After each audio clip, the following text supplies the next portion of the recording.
Good night, everyone. Close your eyes. Let everything else go and just focus on my voice. Because tonight's story won't come in your sleep. It'll come in your dreams. So as you drift off, get ready for another terrifying journey. The night of June 12th, 2025, was like any other, except for one thing.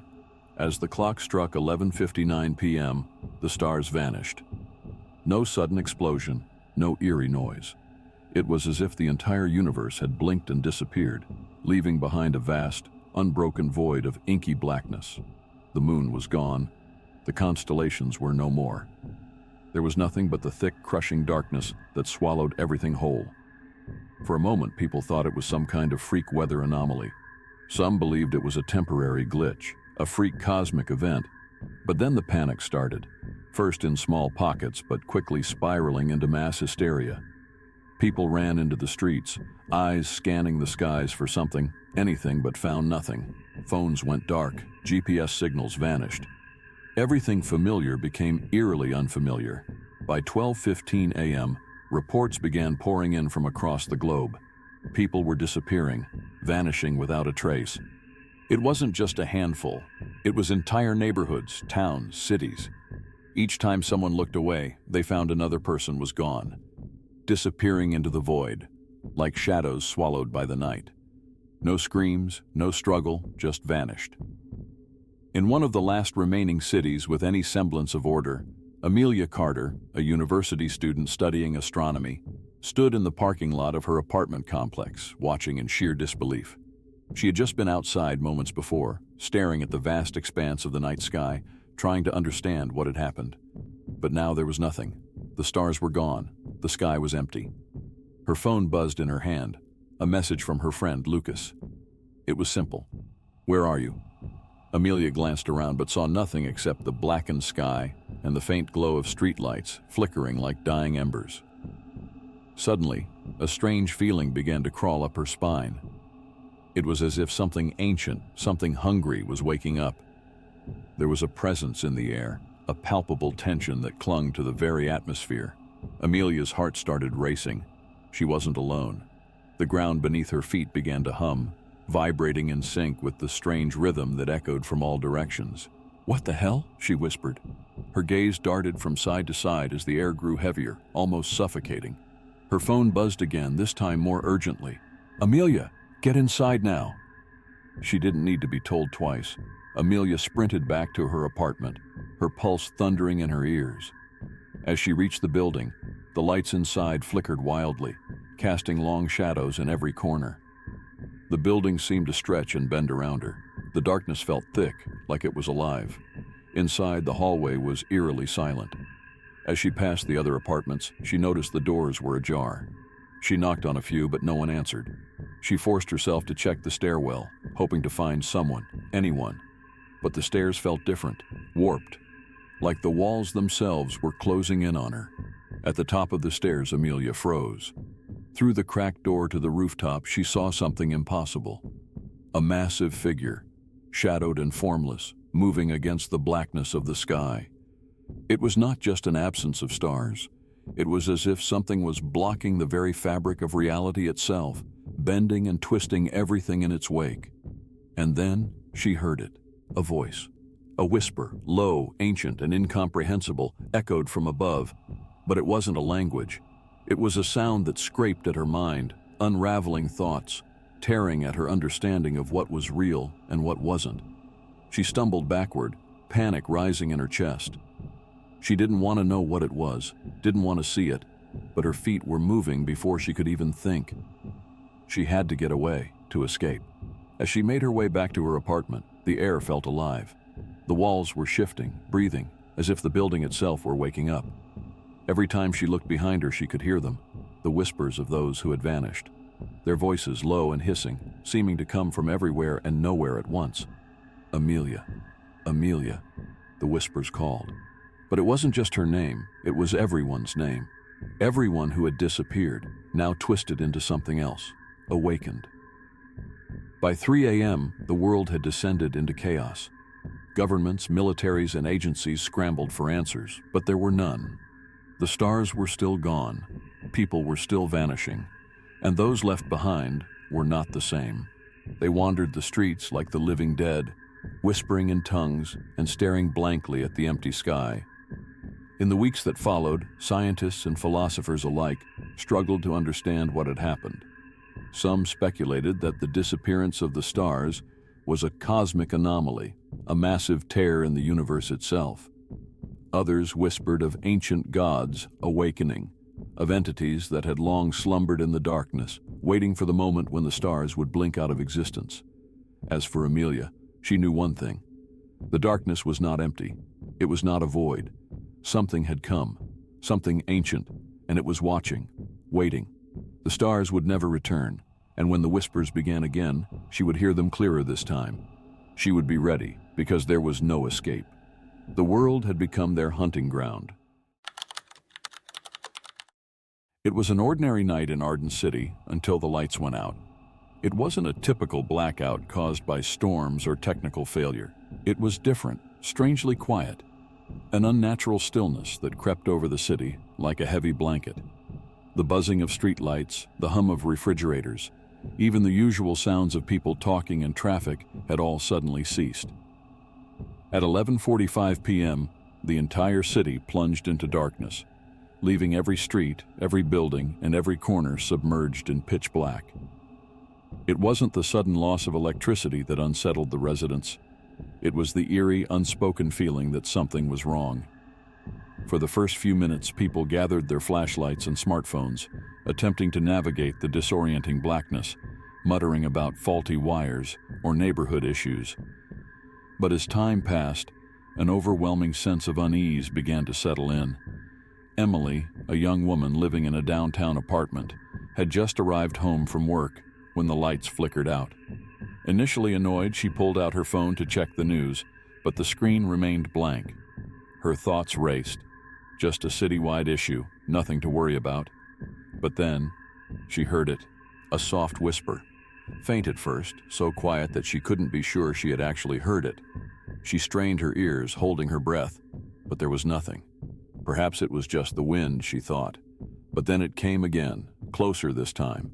A voice, low, incomprehensible and disjointed, slithering through the air like a serpent. "You're not alone." Emily jumped back, the blood draining from her face. Was someone in her apartment?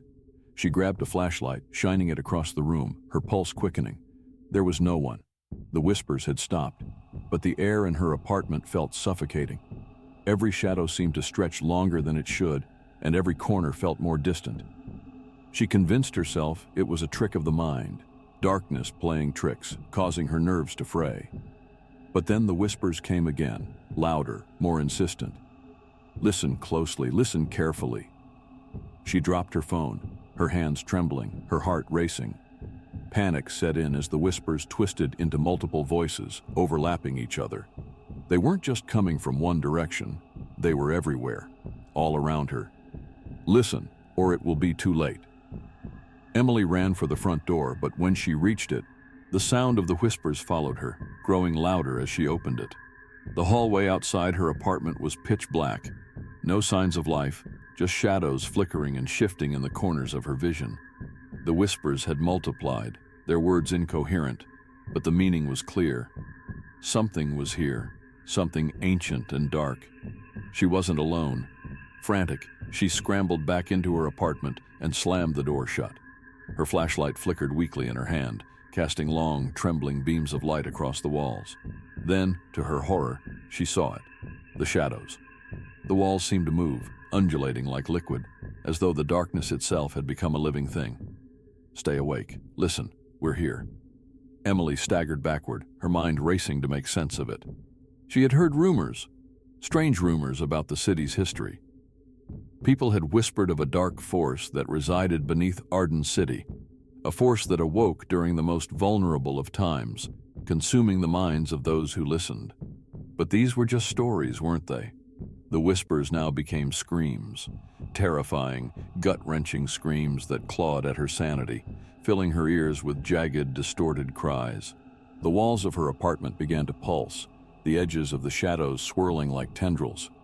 She stumbled to the window, hoping for a glimpse of light, but instead found herself staring into the same empty darkness that had taken over the entire city.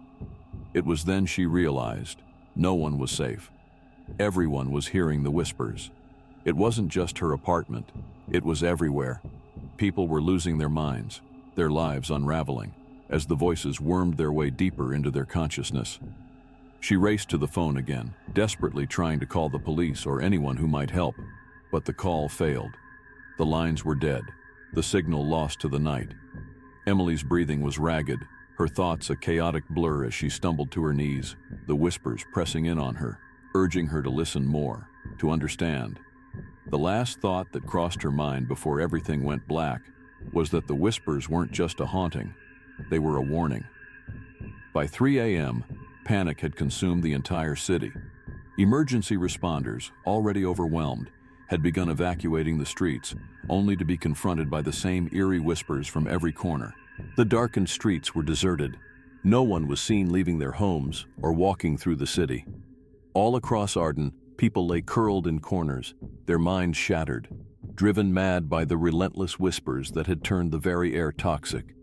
The whispers had a message, and anyone who heard it knew, deep down, that it was too late to turn back.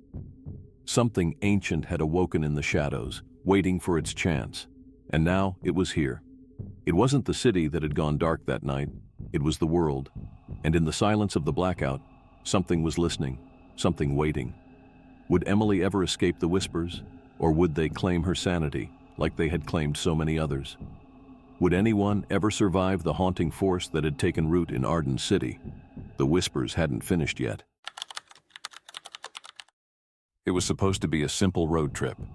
Sarah, Ethan, Chris, and Lily had been driving for hours, winding through the desolate back roads of Lost Highway, a stretch of road that hadn't seen any real traffic for years.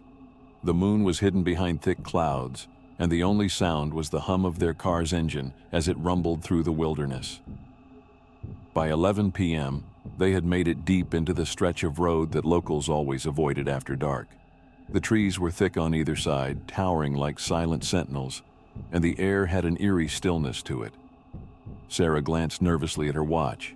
"We've been driving for hours. Should we stop and stretch?" she asked, trying to shake off the creeping sense of unease. Ethan, the most laid back of the group, shrugged. "Yeah, we're due for a rest. Let's just pull over for a bit." They parked the car on the side of the road and got out, stretching their stiff limbs under the oppressive silence of the dark sky. But the air felt heavy, like something was pressing down on them. "This place gives me the creeps," Lily whispered, pulling her jacket tighter around her. Chris, ever the skeptic, grinned. "It's just a dark road, guys. No big deal." But even he couldn't ignore the unsettling atmosphere. The group stood in silence for a moment, listening to the wind rustling through the trees, when the sound of a distant growl cut through the night air. It was low, like the rumbling of thunder, but more primal, more menacing. "Did you hear that?" Sarah's voice was shaky. She strained to listen, but there was nothing, just the wind. "It's probably an animal," Ethan said, trying to reassure them. But he didn't sound so sure himself. Suddenly, the ground beneath their feet seemed to tremble slightly, as if something large had shifted in the distance. Without a word, the group hurried back into the car, locking the doors behind them. The engine roared to life as Ethan slammed his foot on the gas pedal. But the road stretched ahead, dark and endless. As they drove, the tension in the car grew thick. The air felt thicker, colder, and the trees on both sides of the road seemed to press in closer with each passing mile. "Where are the streetlights?" Lily asked, her voice barely above a whisper. "There's nothing out here. It's just darkness." Ethan's grip tightened on the wheel. "I don't know, but I'm not turning around. This place feels off." The growl returned, louder this time, closer. The hair on the back of Sarah's neck stood on end as she turned her head, trying to pinpoint the source of the sound. But the night was pitch black, with no stars, no moon, only a suffocating darkness that pressed in on them from every side. And then there was the unmistakable sound of footsteps, heavy, deliberate, dragging across the road just outside the reach of the headlights. "What the hell is that?" Chris's voice cracked. "Stay calm, we need to keep moving," Ethan said, his voice tense. He pressed the accelerator harder, but the road ahead stretched longer, darker, with no end in sight. The footsteps kept pace with the car, always just out of sight but never fading. As time passed, Sarah realized with growing horror that they weren't alone. "It's following us." She whispered it, though she was almost too terrified to say it aloud. A cold sweat broke out across her forehead as the shadow outside the window moved again. She could barely make out a shape, something tall and lean, crouching low, as if stalking them. The creature was moving too quickly, keeping up with the car even though they were speeding down the road. "What the hell is that?" Lily screamed, gripping the seat. Ethan's eyes darted back and forth between the rearview mirror and the road. "I can't see it clearly, but it's there. It's moving with us. Closer." The sound of dragging feet, the low growl, and then silence. The tension in the car became unbearable as they drove, the growl fading, but the fear not. Each second felt like an eternity. But then a voice, low and guttural, barely a whisper, came from the dark outside. "Don't look!" It was right beside them. Everyone froze, their hearts racing in their chests. They could hear it breathing, a hot, ragged breath just beyond the window. And then it was gone. The car jolted as the tires hit something soft, something large on the road. Ethan slammed on the brakes, sending the car skidding to a stop. There was nothing, no creature, no footsteps, only the heavy, suffocating darkness pressing against them like a living entity. "What was that?" Chris shouted, his voice rising in panic. Sarah was shaking, her hand clutching her seatbelt as she looked out into the pitch-black night. There was nothing. Suddenly the headlights flickered, then died. "No, no, no," Ethan yelled, desperately trying to restart the car. But the engine wouldn't turn over. The group sat in silence for a moment. It was too quiet. The air was still, yet there was a weight to it.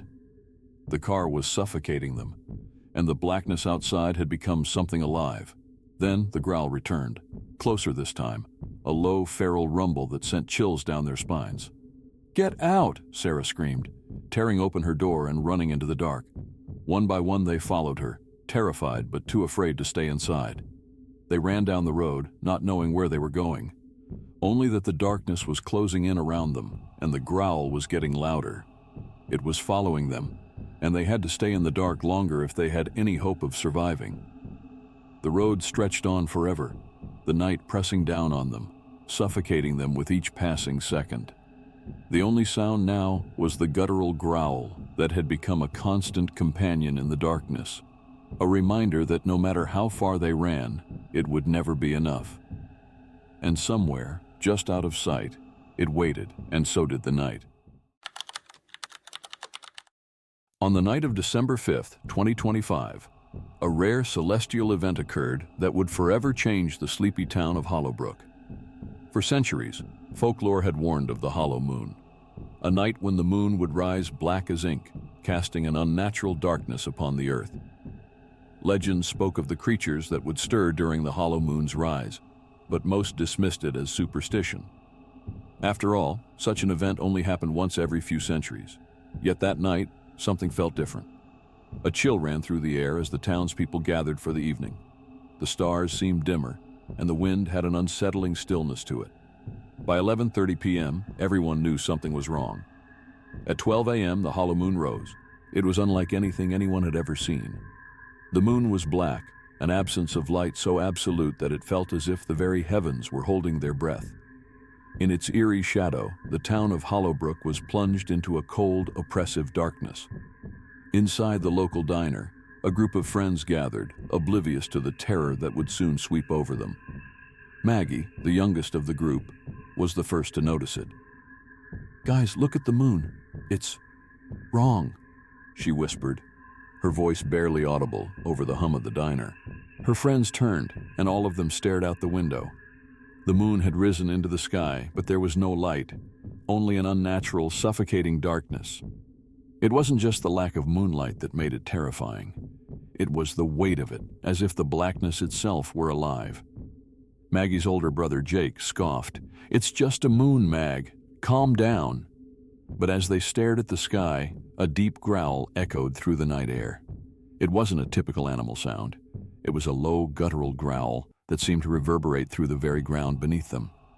Maggie's skin prickled with dread, and she took a hesitant step back from the window. Then the screams began. At first they were distant, muffled by the thick blanket of darkness. But soon they grew louder, more frantic. It wasn't just one person screaming. It was a chorus of screams, echoing from all directions, as if the very town itself were crying out in terror. The friends rushed outside, the cold air biting at their skin as they ran toward the town square. The streets were deserted, empty houses looming like dark sentinels, their windows staring back at them, hollow and unblinking. The cries were getting closer, closer than ever. And then they saw them. Shambling out of the shadows, creatures unlike anything they'd ever imagined began to emerge. They were tall, their bodies twisted and deformed, with elongated limbs and faces that seemed to blur in and out of focus, as if the very sight of them was unnatural.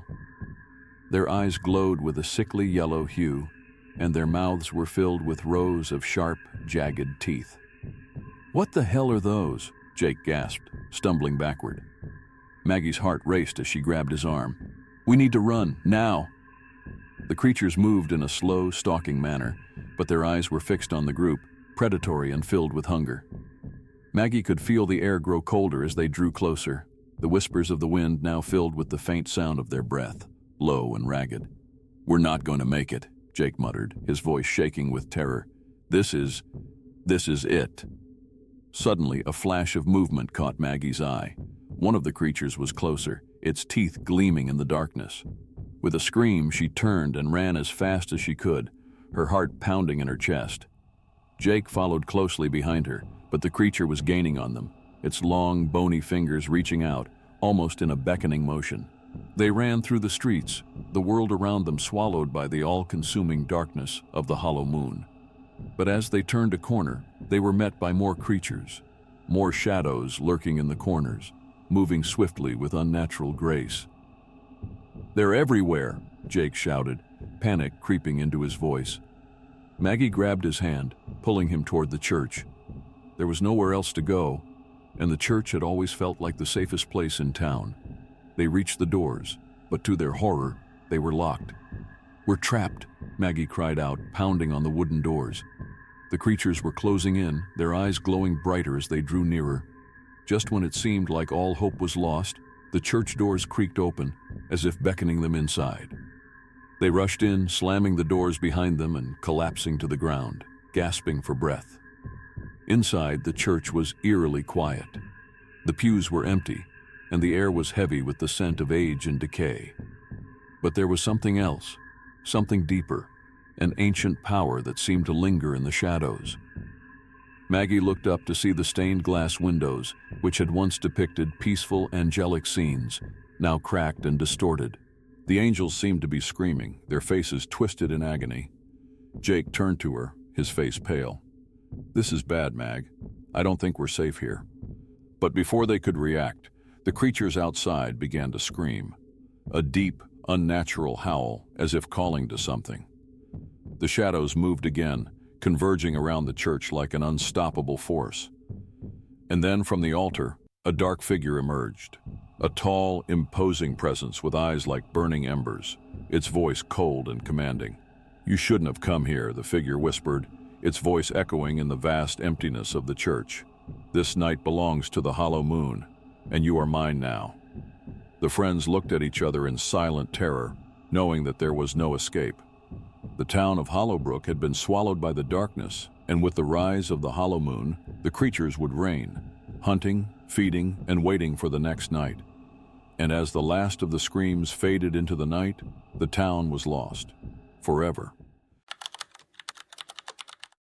It started on an ordinary November evening in the quiet town of Black Hollow. The sun dipped below the horizon around 5:42 p.m., as it always did. The townsfolk went about their nightly routines, dinners cooking, lights flickering on, television sets humming softly. But then, the morning never came. At first, it was brushed off, a thick cloud cover, perhaps a freak weather phenomenon. But by the second day, when the darkness remained absolute and no light seeped into the sky, fear began to set in. The town's clocks continued to tick, stores still opened, and cars still moved along the empty streets. headlights slicing through the unnatural blackness.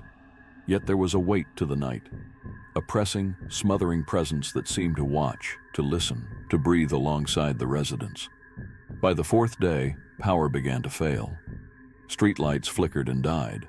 The stars, too, vanished from the sky, leaving only a velvet void.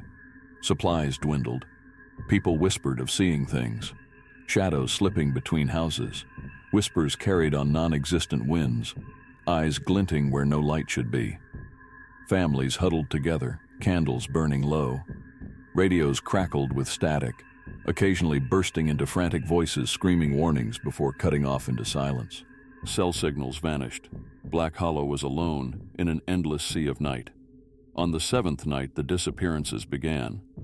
It started with Old Man Harrow, who was found standing outside his home, staring into the blackness with empty eyes. His wife said he heard something calling to him, a lullaby from beyond the woods. He walked into the darkness and never returned. Then it was the Wilkins children, vanishing from their locked bedrooms without a sound. The townspeople grew desperate. They barricaded themselves inside their homes, nailed boards over windows, sealed every crack with duct tape and prayers. But the darkness was clever. It found ways to slip inside, through keyholes, through whispered dreams, through the very shadows cast by the dwindling candles. Sarah Langston, a school teacher, gathered the survivors in the abandoned church atop Black Hollow Hill. She believed that the town itself had been cursed, that the darkness was not a weather event, but a living entity, an ancient force older than the earth that had come to feast. One night, Sarah stood before the congregation, candlelight trembling in her hand, and said, "It doesn't want to kill us. It wants to keep us here forever. It's feeding on our fear. It's growing stronger every hour." They realized then, every act of terror, every whisper believed, every light extinguished, fed the darkness. It was alive, and it was hunting them. The survivors tried to fight back, lighting bonfires, chanting prayers, painting wards and symbols from old legends. Some even tried to escape by driving out of town, but they never returned. Their taillights were seen once, blinking desperately at the town's edge, then swallowed whole. Soon the candles wouldn't light anymore. Matches fizzled out as if gasping their last breath. Fires wouldn't catch. The darkness had grown too thick, too powerful. It crept into lungs, into dreams, into the blood. One by one, Black Hollow's residents fell. Some simply disappeared. Others were found days later, faces frozen in expressions of pure terror, their bodies, strangely, hollow. Now, only a handful remain. Sarah Langston keeps a journal by the flickering flame of her final candle, documenting the slow collapse of the town, the final days, or perhaps final hours, of Black Hollow. Her last entry, written with trembling hands, reads, "The night breathes now, it watches, it waits, it knows our names, and soon it will forget us. There will be no sunrise, not ever again." Thank you for watching. Please like, share, and subscribe.